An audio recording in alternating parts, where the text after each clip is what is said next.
every time there is a conflict in the Somalia side, it definitely spills over, especially if it's Bulahawa and the towns across the border. It affects Kenya.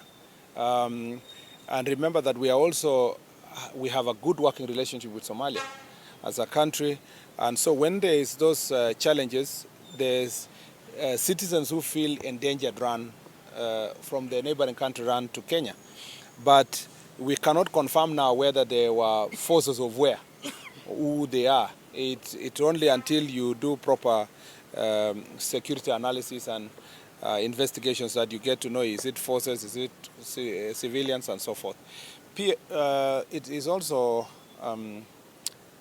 it's also important to note that such security issues are handled in as security issues.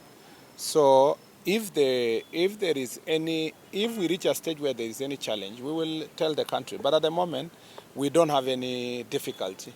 The complaints that have come from citizens have been looked at. The question of occupation of school, there is no school currently being occupied, as a matter of fact.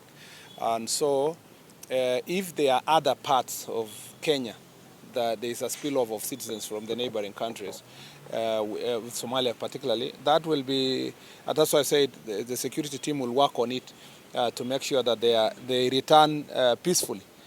What our main problem in our border that we deal with as Kenya is the criminals, is the people who want to attack our country, kill people, steal property, burn, and so forth. That is really what bothers us most.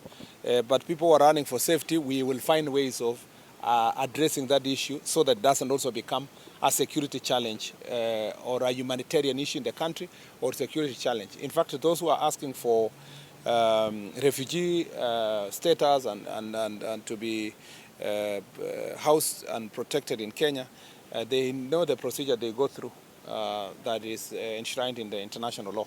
So at the moment, there is no cause for alarm. There is no politicization of security. Is not necessary. I know there are some people who want to score cheap political benefits from it. It is not in the interest of this government or this administration to do politics or to do a political ping pong with opposition leaders and any other person on matter of security. Where there is complaints from citizens, we investigate and we deal with it in a manner that will, where necessary, where we know that national interest is being protected, we will handle it confidentially. Where information needs to be shared with the public, we'll share with the public. But our interest is to safeguard Kenya. We don't want to lose any life and we don't want to lose any property. That is our job. At the end of the day, the bottom line is everything we do across our border, whether internally or across, and I speak now under collective responsibility, whether it is involved in this ministry or another ministry, everything we do is to secure Kenya as a territory, the citizens of Kenya and their property. And everything is done in good faith, including how we handle problems of refugees and aliens getting into our country. We do it in the best interest of the country, and the strategies employed, not all of them are discussed in the full glare of cameras because national interest is extremely important.